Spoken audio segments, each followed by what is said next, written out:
Para mim, a AIDS é a epidemia do século, né? Uma aprovação Passado e impressionante. sem fim. É uma doença muito complexa mesmo, muito interessante. Tem um vírus que provoca depressão imunológica, que é sexualmente. É uma coisa muito ruim. A AIDS é Indivíduo. um mal que acaba trazendo a oportunidade de que a gente possa refletir sobre a nossa própria sociedade e o jeito que a gente está vivendo. Preconceito, extermínio e ausência de vida. Fica hoje ainda um grande desafio para a humanidade e a gente se sentindo parte dela. Mas para mim é uma doença como outra doença curável qualquer. Mas é a oportunidade que nós temos de, mais do que mostrar solidariedade, mostrar competência, eficiência. A AIDS é morte. É um desafio, mas ela é um desafio em mutação, como o próprio vírus. é uma doença, mas a gente não é por isso que a gente vai se entregar. A gente tem que lutar. Para mim é uma experiência de vida que, mesmo sendo cruel, vale a pena ser experimentada. Horror e, ao mesmo tempo, é uma chance de você refazer a sua história, de você mudar o mundo. E hoje é a iminência da morte e a iminência da vida juntas, coladas. É assim que eu penso hoje, a AIDS.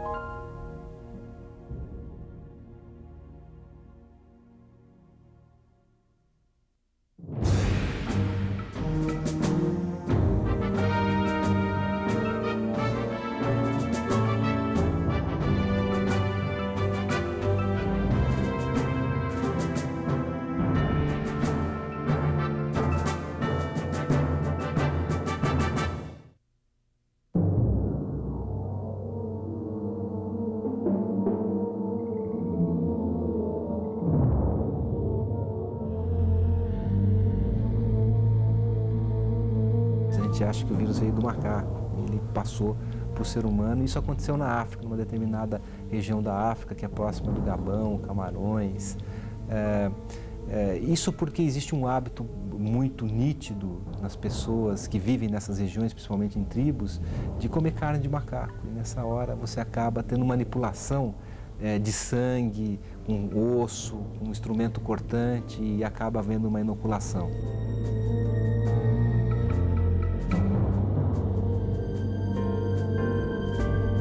O exército inimigo, no caso os vírus, ele acaba invadindo o quartel-general do exército amigo, que são os linfonodos, os gânglios, o local onde você produz as células de defesa. E acaba incapacitando o organismo de repor a circulação do sangue com novos soldados. Ele causa cicatrizes e atrofias nesse local. E é nesse momento em que você acaba tendo uma dificuldade de repor soldados do exército amigo que existe um colapso do sistema de defesa. E esse colapso é o que a gente chama de AIDS, que é a síndrome da imunodeficiência adquirida. Fazendo uma metáfora de guerra, é como uma guerra de trincheira, né? Esse vírus consegue se entrincheirar em certas populações celulares humanas que a gente, no início da história da pesquisa em HIV, nem acreditaria que ele pudesse estar lá, né? E lá ele consegue ficar com baixo nível de replicação, se escondendo, e replicando ele muta, e mutando ele se torna resistente às terapias e também salvando-se da resposta imunológica natural do organismo.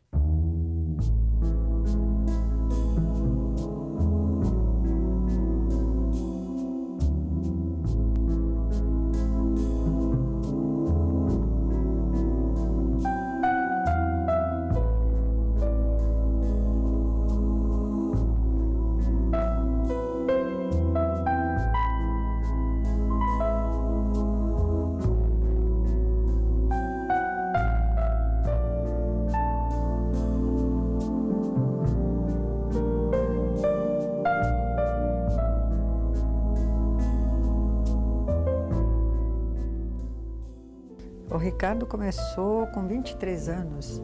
Ele já era médico formado, trabalhando para a periferia. Era uma pessoa muito consciente e assistiu balé estágio em algum desses cantos e se resolveu que ia ser bailarino. E foi uma peça básica em tudo, né? Um menino que só ensinava, a gente viajava por aí, ele dava lições de geografia, de história. Ele começou a tossir e tinha uma espinha no nariz. Normal, natural, todo mundo tosse, o espinho acontece, mas de repente isso começou a ficar mais grave na época. Começou a alastrar. Você acredita que não passava na minha cabeça que poderia ser AIDS? Ele é médico, quer dizer, ele não deixaria passar isso assim, ileso. Aí eu digo, eu quero saber o seguinte, você está sendo médico ou você está sendo bailarino? Aí ele falou assim, eu estou sendo bailarino. Eu falei, então você está me enganando. Estou. Mas o que você tem?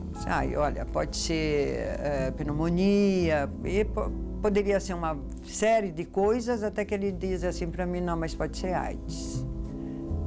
Aí eu digo assim, tá bom, Ricardo, então vamos parar e vamos nos tratar. Até que nós fomos embora viajar para o Norte e Nordeste, e as notícias vinham. No Rio de Janeiro, a gente ficou sabendo que ele estava muito mal. E em Recife, antes de um espetáculo, o telefone toca e me avisam que ele tinha ido embora. Na hora que eu passei para a companhia, a notícia, cada um foi para o seu canto. E cada um resolveu sozinho a coisa e até é uma pessoa que faz falta. Essa imagem que vocês estão vendo é do aidético em fase terminal, que em 1988 eu fiz ali no Hospital Emílio Ribas. E a história dessa imagem é engraçada. Primeiro que eu cheguei no hospital, já trabalhava para o jornal o Globo, e aí tivemos uma conversa com a equipe médica que nos liberou. O Globo não usou a foto, disse que a foto era chocante. Posteriormente, a revista Veja comprou a foto também e acabou não publicando. Aconteceu também com a Isto É, também não publicou. E numa noite eu estava com um amigo meu, que é o Canabarro, trabalhava na época com a revista Imprensa, e a gente conversando, disse, pô, não tem como publicar essa foto, todo mundo diz que a foto é chocante. E eu fico me perguntando, o que choca, né? Se é a foto ou é o vírus da AIDS que está aí, né?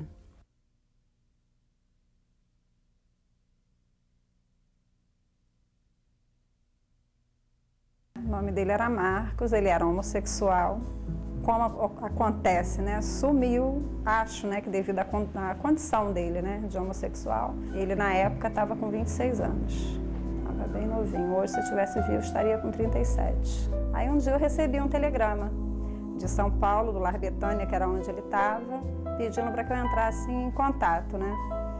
Aí, quando eu liguei para lá, é que eu vim saber que ele estava doente. Ele tinha vontade de vir em casa, entendeu? De conhecer alguns sobrinhos que ele não conhecia, de rever a família. Essa vontade ele tinha.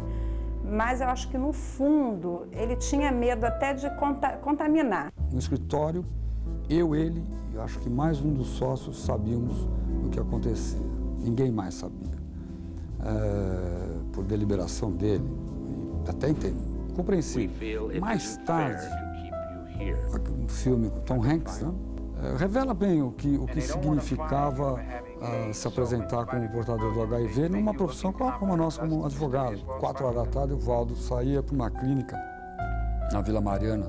Tinha que ficar lá durante algumas horas e os efeitos colaterais, os efeitos dessa medicação não eram bem conhecidos. Então, tinha vômito, desmaio, tremor, enfim, não dava para ficar no escritório.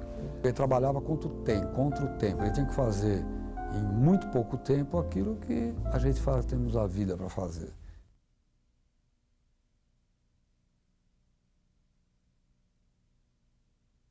Ele chamava-se Gualberto, mas era conhecido como Beto. Ele era um garoto assim muito alegre, ele achava que nada acontecia com ele na vida. E eu tinha uma preocupação, porque eu sabia que ele talvez não se cuidasse muito a respeito.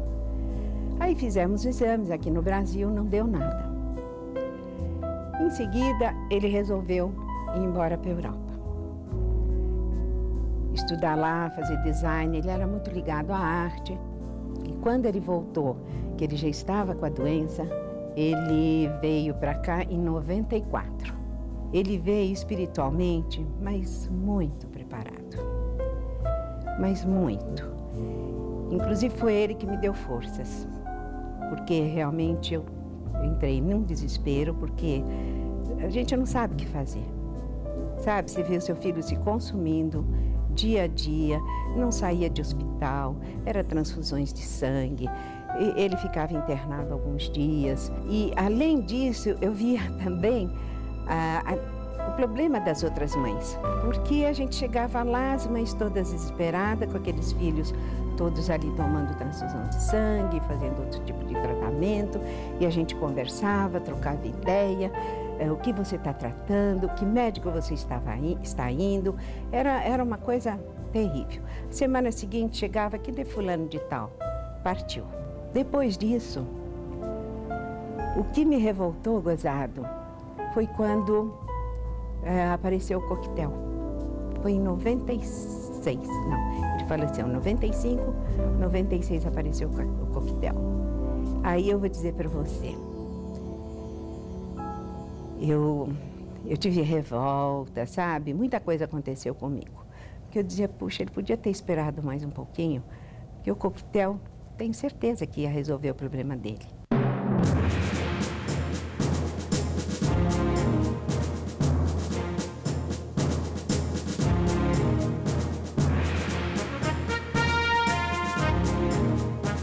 A gente mata o vírus e dessa forma a quantidade de vírus que tem no sangue da pessoa ela diminui bastante. Vai para níveis que às vezes a gente nem consegue detectar. E isso possibilita que as pessoas não morram mais. Existe uma chance definitiva para todo mundo que tem o HIV de não morrer mais da infecção pelo vírus, que é a AIDS, porque a gente consegue, de uma certa forma, controlar a multiplicação do vírus.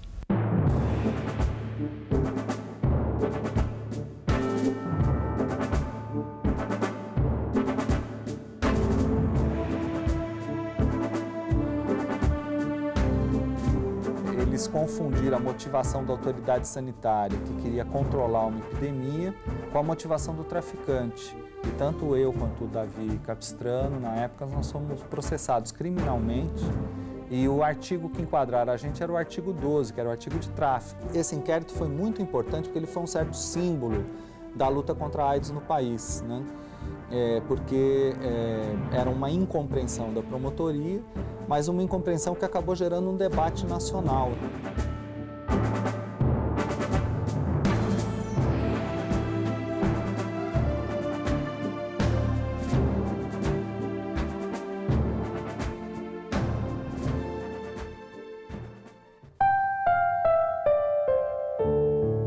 Há 10 anos atrás, né, como a gente conhecia que era epidemia, eram só de prostitutas, de usuários de drogas, de gays.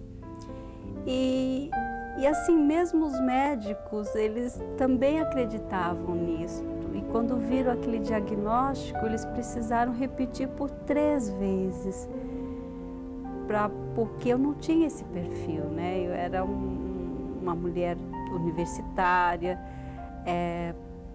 com parceiros fixos,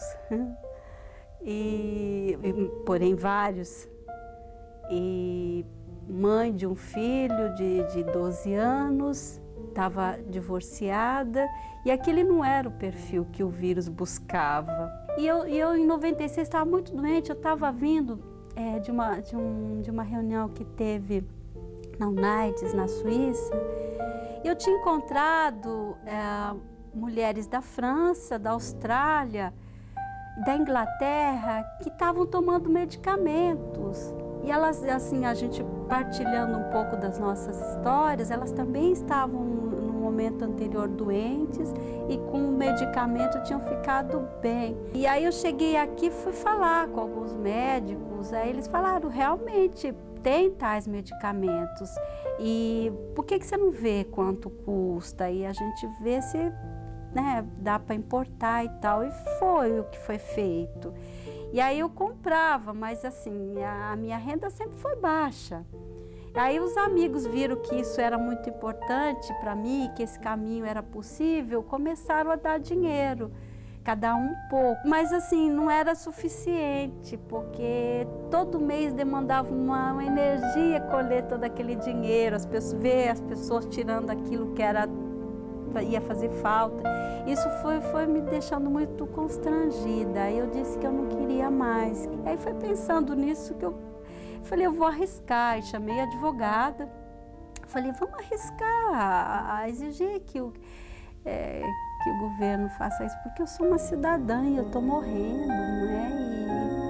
E ele está me vendo morrendo e não vou fazer nada, e tem medicamentos. A advogada fez uma liminar, né, que descrevia no texto que eu era uma cidadã e que o artigo 145 da Constituição dizia que todo cidadão tem direito à saúde, e o Estado recorreu.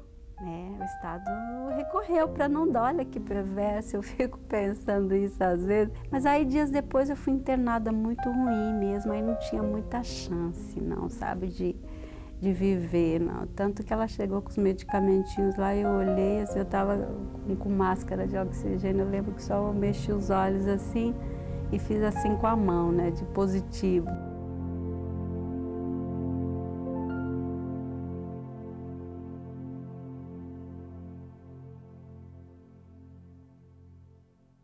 Eu, em 88, iniciei um relacionamento com um parceiro e, naquela ocasião, sabia-se muito pouco a respeito da AIDS.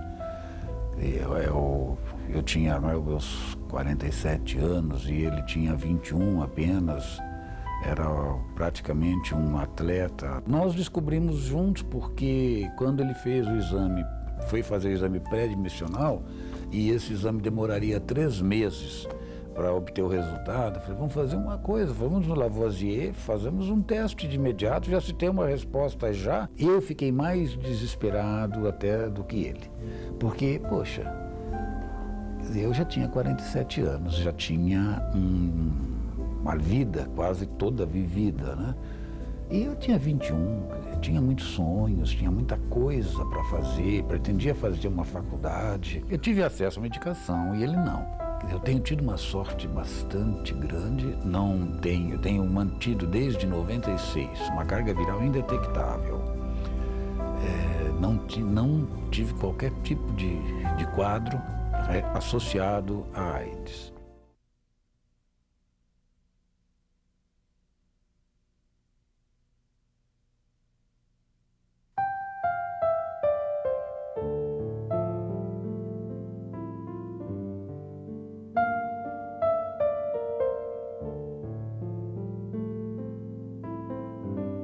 Foram 120 dias de internação. Os 30 primeiros dias eu ainda estava lá disposto a morrer. Só que, paralelamente a isso, eu estava tomando a medicação, sem ter muita consciência disso, porque na verdade eu já estava bastante confuso. Mas eu sei que foi aí dentro desses 30 dias, eu percebi que todas as energias que estavam ao meu lado, referente à minha família, referente ao próprio tratamento que o hospital me dava, ao infectologista que me tratava, as meninas da faxina que entravam sistematicamente no quarto e passavam a mão na minha mão, sem jamais terem me visto, eu percebi que a única pessoa que lutava contra era eu. E achei que tinha chegado o momento de eu me aliar a mais uma vez, a esse benefício, a esse privilégio de ainda estar vivo, porque na verdade foi o fato de eu ter usado a medicação corretamente durante a minha internação que fez pela primeira vez mostrar para mim que havia a possibilidade de resgatar a qualidade de vida que eu havia perdido.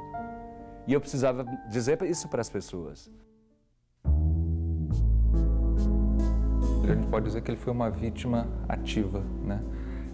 Até porque ele sofreu uma tremenda de uma injustiça, né? Uma tremenda de uma fatalidade. Ele e várias outras pessoas que foram contaminadas dessa forma, mas desde o momento em que ele soube, desde que ele viu o que estava acontecendo em volta, eu acho que ele soube encarar isso e soube botar isso na rua. Eu acho que, independente da AIDS, eu acho que uma das maiores virtudes e uma das coisas mais bacanas do meu pai é ele notou uma coisa que está errada, diz, ó, vamos fazer uma campanha, vamos para a rua, vamos tornar público.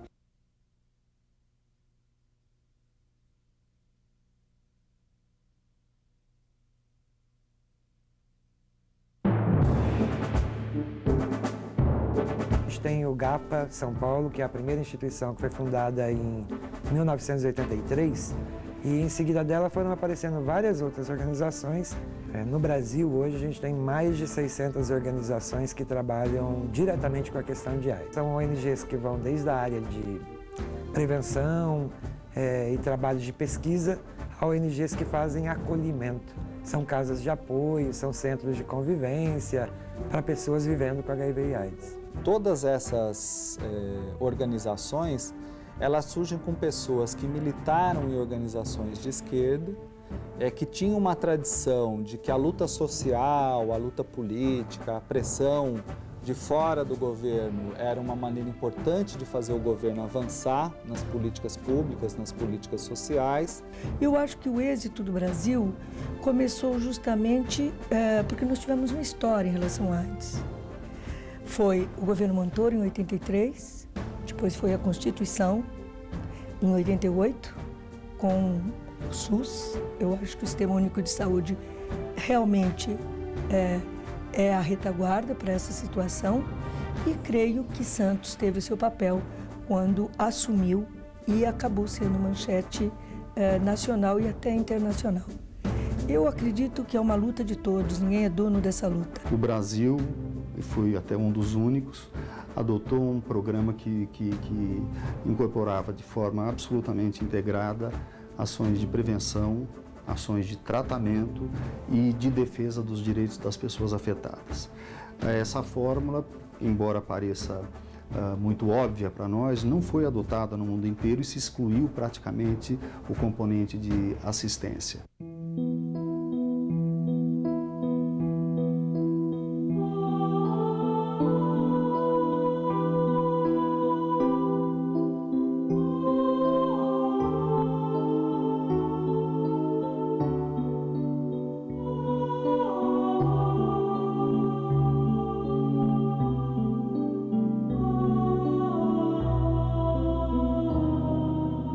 É interessante ver como entre as crianças, né, tem um clima muito bonito. Eles se sentem verdadeiramente um irmão do outro, né? Eles têm referências, né? Por exemplo, comigo eles se relacionam mais como se eu fosse o pai deles, né? E com os voluntários, com os funcionários também, eles têm um relacionamento muito bonito.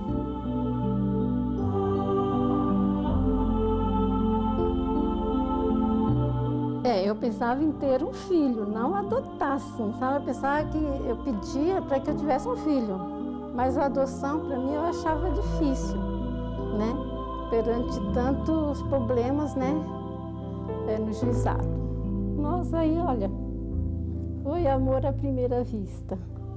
Então eu cheguei, debrucei no berço, fiquei conversando com ela, e ela me olhava, e ela ainda não tinha alta do médico. Né? A alta veio depois, mas aí, inclusive quando o juiz perguntou para a gente assim, e se ela não negativar, vocês querem assim mesmo?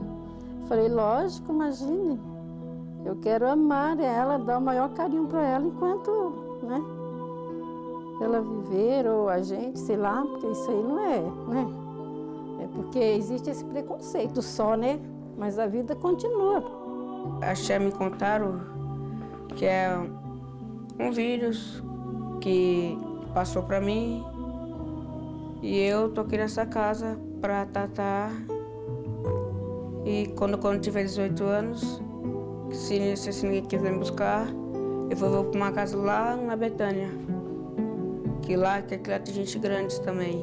Mas eu não quero ir para lá, eu quero ir para casa da minha família. Tem um carro, tem que ter minha namorada, é tudo. Mas no começo eu não aceitava, porque eu achava assim que por que só eu? Sempre perguntava por que só eu. Aí depois de um tempo assim eu aceitei, mas aí depois eu fiquei pensando, então já que eu tenho isso eu vou morrer logo. Aí o que aconteceu? Tinha um menininho aqui que ele também tinha, né? Ele ficou internado há muito tempo, aí ele pegou e morreu. Aí eu fiquei com medo, até falei para uma funcionária que tinha aqui, a tia Sandra, que não trabalha mais aqui, perguntei para ela assim, foi para prometer para mim que eu não ia morrer, né? Aí ela falou para mim assim que não é só a AIDS que mata, também tem as armas, tem drogas, tem o câncer, então não precisa ficar preocupado, ela falou, só tomar os remédios direito e se cuidar. E aí ela explicou para mim tudo direitinho, que por causa disso, depois de um tempo morreu outra criança daqui, portadora. Essas casas de apoio, na verdade, elas se prepararam para dar um aconchego para aquela criança que ia morrer. E, de repente, eles tiveram que mudar a sua visão, porque essas crianças já não mais estavam morrendo. E elas tinham uma previsão, tinha agora um prognóstico de vida muito melhor. Quero ser médico. Porque médico é um negócio bom, ajuda os doentes. A AIDS é como se diz, não é um castigo de Deus, né? Porque Deus não castiga. É a gente que faz por merecer. Umas pessoas fazem por merecer e as outras fazem o próximo pagar, né? Que nem é meu caso. Meu pai aprontou e eu que paguei. Mas é a vida, fazer o quê, né? Vida louca, vida! Vida imensa! Melhor cantor, Cazuza. Quem vai nos perdoar? Nosso crime não compensa. Obrigado. Eu, como nunca ganhei medalha no colégio, queria dedicar esse prêmio ao meu pai e à minha mãe. Um beijo. Olha, a AIDS, para mim, foi a destruição de todos os sonhos do meu filho. E hoje em dia eu procuro construir os sonhos dessas crianças que estão aqui comigo para ver se... Porque senão, você imagina uma pessoa que só teve um filho, de repente você recebe uma sentença, porque você recebeu um exame desse, na época então que o Cazuza esteve doente, era uma sentença, né? Então foi muito duro, eu não desejo isso para ninguém no mundo. E hoje em dia, como meu sonho foi destruído, quer dizer, o meu não, porque eu estou aqui viva, pelo menos, eu não tenho AIDS, mas do meu filho, né, que não merecia isso, aliás, ninguém merece isso, eu estou aqui para resolver os sonhos dessas crianças, que eles têm direito a tudo.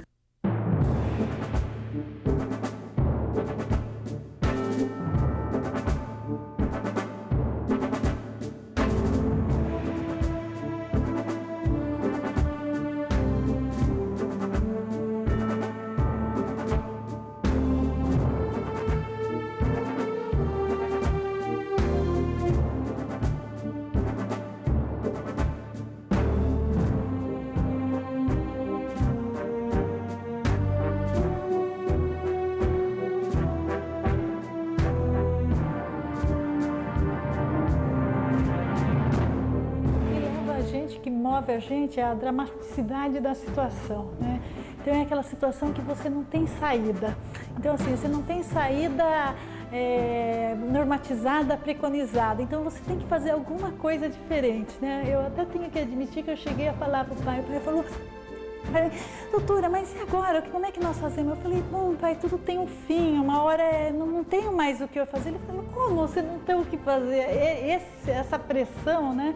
Aí estavam aí os novos inibidores, né? Chegando, então, mas a gente nem sabia direito. A partir disso foi tão rápida a melhora dela, né? Assim, 2 semanas a criança já estava outra coisa, né? Então, assim, a gente via que ela estava saindo, né? E assim, é uma criança que não tinha cabelo, uma criança que é cheia de abscesso, magra, muito emagrecida, né? Sonolenta, que, né? É aquela criança que já não tinha quase mais vida. Aquela criança voltar outra vez para a gente foi muito importante, né? Tanto que nessa fase grave dela, como das outras crianças, às vezes o pessoal quer uma foto, alguma coisa, nós não tivemos coragem de tirar.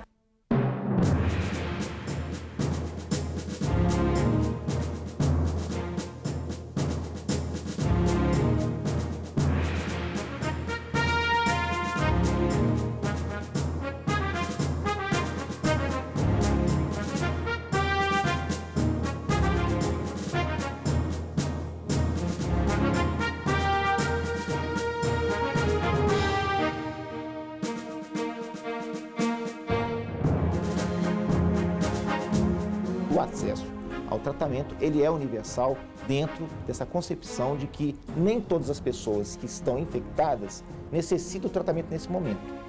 Ou seja, todas as pessoas que têm realmente indicação de tratamento, segundo os critérios internacionais estabelecidos pelo Ministério da Saúde, elas têm tido acesso ao tratamento normalmente.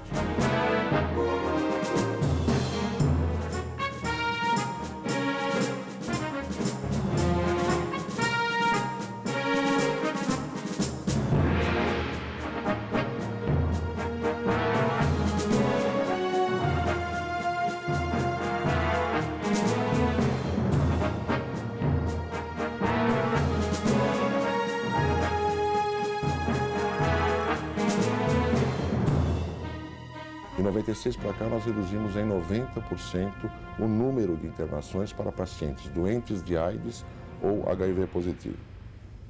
Os resultados são muito bons do ponto de vista satisfação pessoal, comprometimento da família com a realidade do portador e do doente de AIDS, redução das infecções e, obviamente, em termos de custo. Esse é um programa que traz uma redução de custos da ordem de 52% para a companhia, se comparado aos custos que você tinha com a internação hospitalar.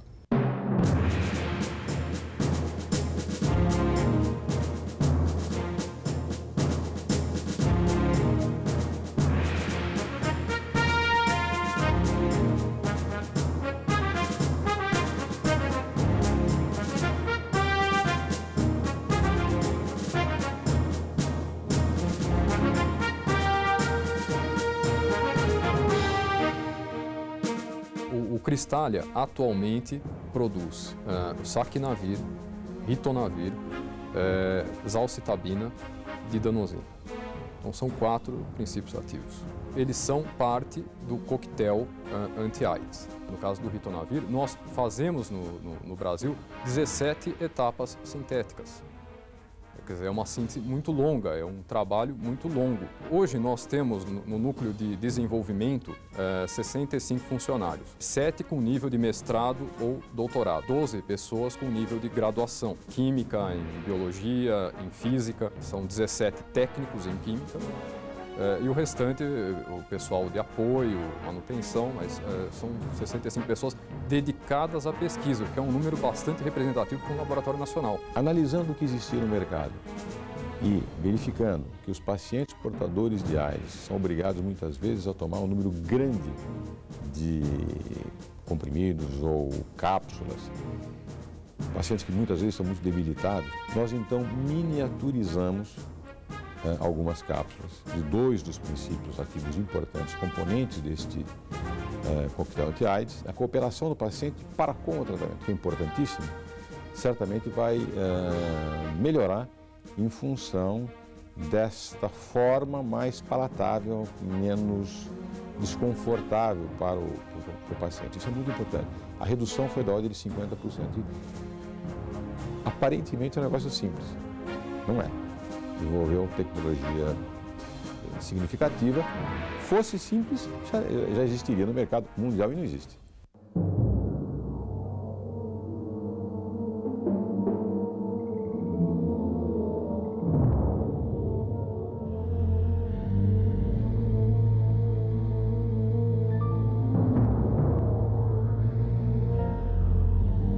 A produção dos genéricos antirretrovirais, né, necessita de vários controles e o principal que nosso laboratório faz, na verdade, é a capacidade da matéria-prima importada ou produzida no país, dessa matéria-prima conseguir inibir o vírus no tubo de ensaio. Como o HIV tem uma capacidade de mutação aproximadamente 1.000 a 10.000 vezes maior do que o nosso genoma humano, né?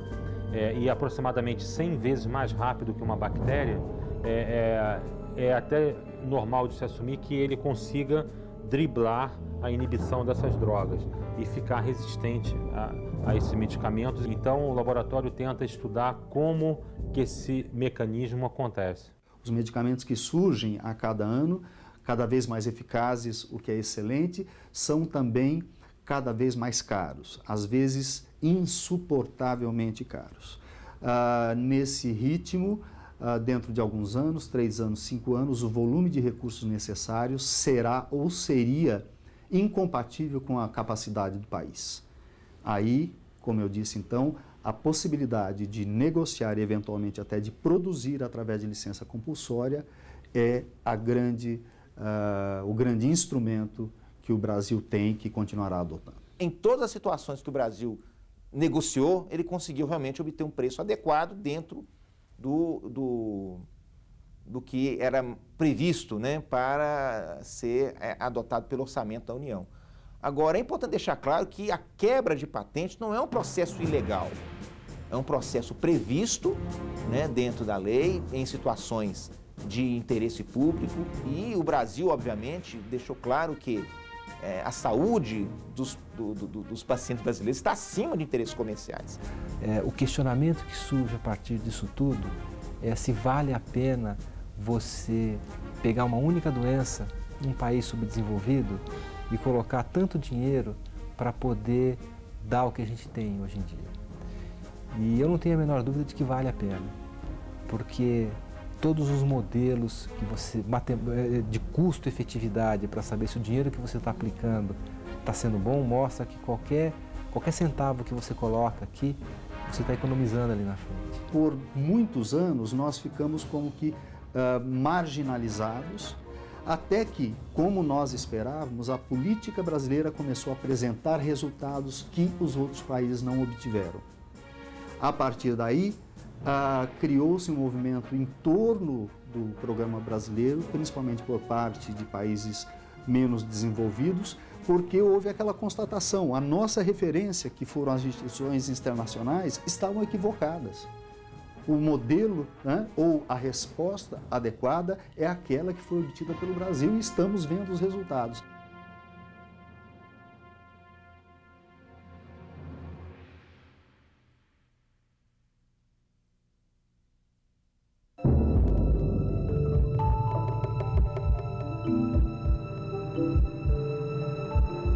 Se uma pessoa tem o vírus que provoca a AIDS, ela poderá transmiti-lo, letra A, da relação sexual, letra B, do beijo, C, do abraço. A. O objetivo específico do jogo é a prevenção à AIDS.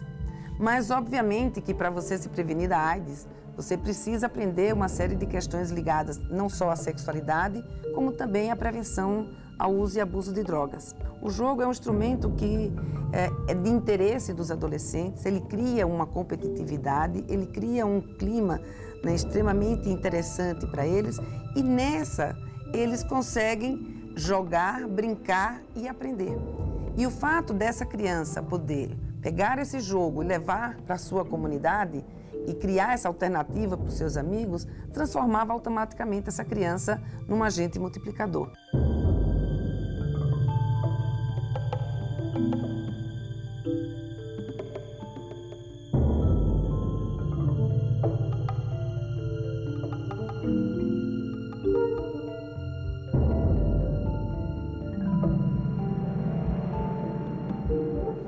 Sempre exijo, no caso sempre quando vai rolar alguma coisa assim, poxa, não, sem camisinha não dá, não rola, entendeu? É apertada, né? Ela aperta e isso dificulta um pouco, tipo, é difícil na hora de colocar, foi difícil no início. Se tem um namoro firme, você tá namorando com um cara e você vai exigir a camisinha, mesmo que já tenha uns 2 anos, mas é o que ela falou. Você não tem certeza de que ele é fiel a você, mas se você pedir, ele vai ficar assim, poxa, você não confia em mim, você acha que eu tô te traindo? Ou até mesmo num casamento. Camisinha é o único recurso mais potente que a gente tem. Pode não ser tão prazeroso, as pessoas podem não gostar, mas mulheres casadas, mulheres solteiras, homens casados, homens solteiros, precisam usar camisinha. Ou no casamento ter algum tipo de contrato que lhe dê alguma segurança, né? Mas do que a gente vê na realidade, mesmo pessoas que tinham esses contratos no casamento acabaram se infectando.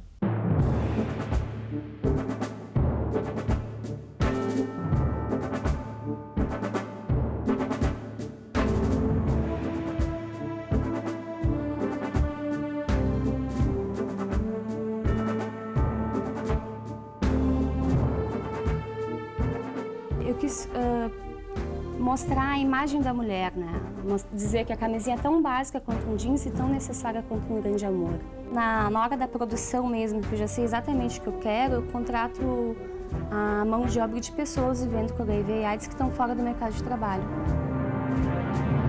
Essa série chama Santa Camisinha, que eu quis linkar essa história da santa, né? E contestar ao mesmo tempo por que a Igreja Católica não apoia o uso do preservativo, por que o padre Marcelo Rossi não apoia, né? Então eu quis fazer uma brincadeira polêmica mesmo para gerar discussão, reflexão sobre isso. A questão é um pouco mais delicada, porque não é que na hora que o menino encontra a menina e eles começam a se entusiasmar sexualmente, eles vão pensar na proibição da igreja. Acho que nem esse é o fator mais importante. O problema é que você, para distribuir os preservativos, você depende das prefeituras locais. E prefeito nenhum quer ficar contra o padre. E deputado nenhum da região quer ficar contra o bispo regional. Então esse é um assunto que envolve a igreja, é melhor não mexer com isso. E as camisinhas chegam e ficam sem distribuição.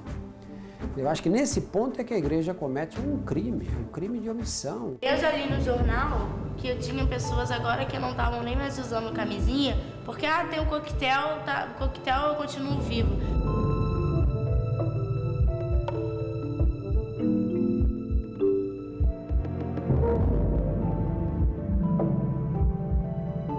É um meio fechado, não é qualquer pessoa que entra, e muitos por opção, outros talvez por problemas psicológicos, ou não sei, cada pessoa é uma pessoa, mas no fundo é uma grande irmandade onde as pessoas sabem que vão encontrar pessoas iguais e que não vão ser discriminadas e que não vai sofrer nenhum tipo de preconceito. Eu sou soropositivo há 20 anos, eu sou indetectável há 6 e comigo não acontece nada, mas eu não sou ponto de referência. O meu organismo é diferente dos outros. Todas as pessoas que fazem o belly back consciente têm um nível social muito bom.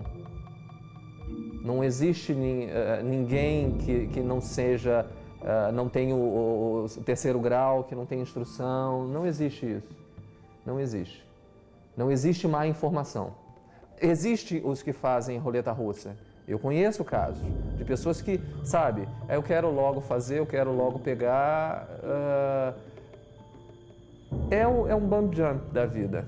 Considero uma moça assim, cheia de vida, sabe? Gosta de viver, gosta de fazer minhas coisas, eu não quero pegar. Também gostaria muito que as pessoas se protegessem, porque é tão bom viver sem doença, sem preocupações, sem nada, muito bom.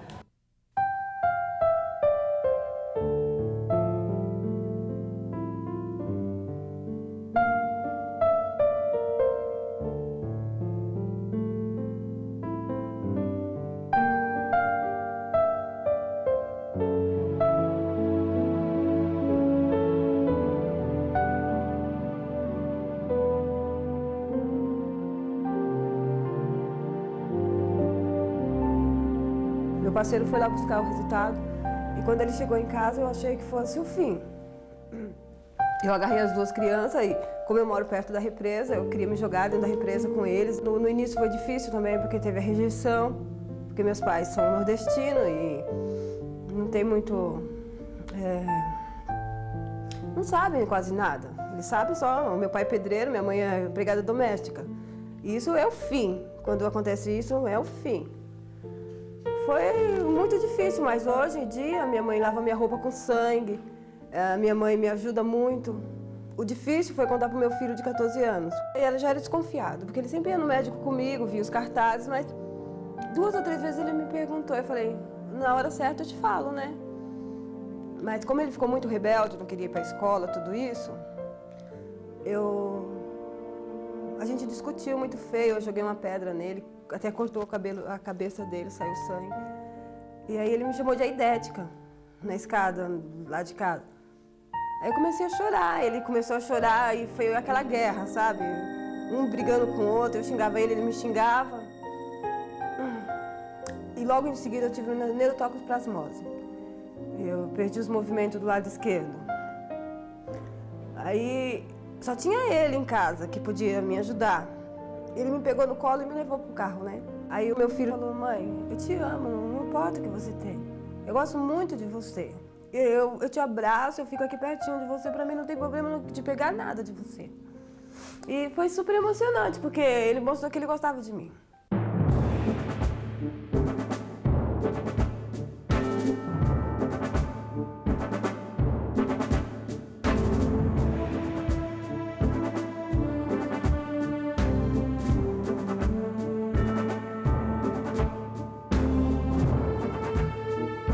Como a AIDS está indo cada vez mais para lugares mais carentes, para miséria, para proporções de miséria, eu já presenciei fatos de pessoas que se sentiu felizardo por descobrir-se com AIDS, porque teria apoio da sociedade que ele não tinha antes de ter o vírus da AIDS. Quer dizer, é horrível pensar nisso, mas são fatos, né? Agora ele tinha onde recorrer. Antes ele era um simples miserável, hoje ele é um miserável com AIDS. As organizações não governamentais, elas estão exatamente para observar aquilo que está sendo descumprido ou desrespeitado, apontar para possíveis soluções e, ao mesmo tempo, elas acabam assumindo o papel de executar, né, determinadas ações que estão deixando de ser executadas, principalmente no campo dos direitos das pessoas, como também da atenção a essas pessoas. Criamos uma oficina direcionada a essas famílias, né, que têm filhos com HIV/AIDS ou está diretamente ligado à criança com HIV/AIDS ou que vive com HIV/AIDS. O que permite com que essas mulheres e esses homens, tem homens também, aprendam a fazer roupa, principalmente uma roupa muito conhecida aqui no Brasil, de fuxico. Convivo com HIV desde o final dos anos 80 e o começo dos anos 90, indiretamente. Nesse período, tive a perca de vários amigos, a maioria usuários de drogas injetáveis. O sistema penitenciário não tem condição nenhuma para um tratamento correto. Quando cheguei na casa de detenção de São Paulo, Carandiru, em 1989, havia uma epidemia de cocaína injetável dentro da cadeia. Em geral, quem pagava mais era o primeiro a usar seringa, depois usavam os outros.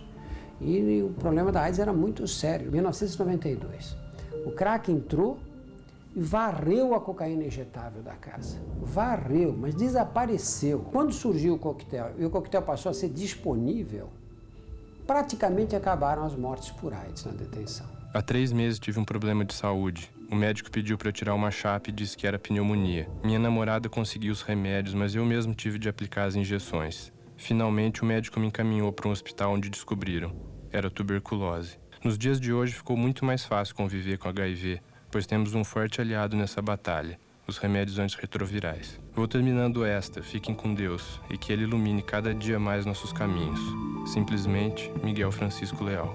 Nós temos que incorporar setores que não foram incorporados, como os presidiários, e que têm que ter alguma solução para o seu problema, e sustentar as ações e integrá-las às ações gerais de combate à pobreza, de combate ao subdesenvolvimento e assim por diante. O nosso arsenal terapêutico, apesar de ser bastante eficiente para permitir que as pessoas não morram mais, ele não é eficiente o suficiente para eliminar o vírus das pessoas.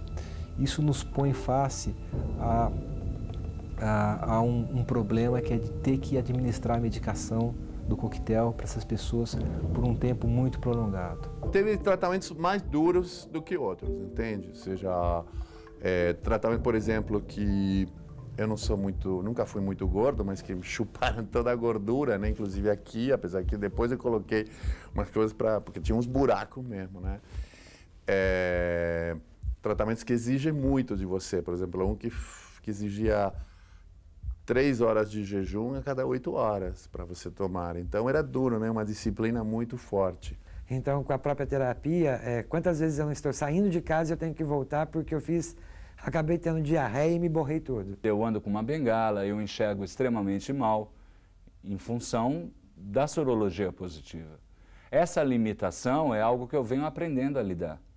E ainda hoje me pego, sim, em dias que eu gostaria que não fosse nada assim. Eu estou tomando medicamentos desde 96 e já troquei todos. Eu já estou numa terapia de resgate, com drogas que eu já utilizei antigamente, está combinando com novas. Nós estamos tentando desenvolver uma vacina utilizando esse preceito do estudo de indivíduos que não desenvolvem a AIDS, apesar de estarem infectados. O que eles têm de diferente? Todas as vacinas que vêm sendo tentadas, elas esbarram no obstáculo de que o vírus consegue burlar aquela resposta imunológica e ele variando agora, ele se torna novamente invisível àquela resposta imunológica que foi montada a um vírus de dias atrás. Se você mantiver, então, a multiplicação viral totalmente bloqueada, até que o organismo consiga efetuar a depuração de todos esses vírus já incorporados às diversas células, isso pode demorar mais de 60 anos. Tá? Então, não existe, nesse momento, no horizonte, uma perspectiva de cura com as medicações atualmente disponíveis. Tempos atrás, ela tinha uma série de outras caras. Hoje, ela é a África. E a gente falando de AIDS na África, ela ainda é a morte. Deu uma detonada muito grande na minha vida, mas ela deu uma oportunidade única de descobrir que, apesar de tudo, essa vida é maravilhosa. Eu acho que isso a AIDS me trouxe, a possibilidade de ser uma pessoa melhor. De trazer para a gente essa demanda da gente ser responsável pela nossa vida e pela vida do outro. E ela é uma guerra, mas é uma guerra humanitária, travada sem bombas, travada com a cabeça, com a inteligência. Meu irmão morreu cego, sem muito raciocínio e sem se mexer, com 20 quilos. E na cama ele virou para mim e falou assim, e os outros? Aqueles outros, no momento eu respondi alguma coisa, tal, depois você para e você fala, não, a gente tem que ter uma outra atuação com o que acontece na vida da gente. Né? Então, eu sinto uma grande saudade do Sérgio, mas eu sei que tudo que a gente viveu e tudo que a gente está representando e as parcerias que a gente desenvolveu com os parceiros de vida, junto com o SESC, junto com o Padre Júlio, junto com a Brenda Lee e outras ONGs que a gente faz um trabalho aí, reafirmam cidadania, reafirmam a gente ter um trabalho contra o preconceito e reafirmam, antes de tudo, uma sociedade mais humana, uma sociedade onde caiba todo mundo, né? Corintianos, palmeirenses, gays, não gays, negros, nordestinos. Para isso que serve uma doença como a AIDS, para a gente se tornar uma pessoa mais humana.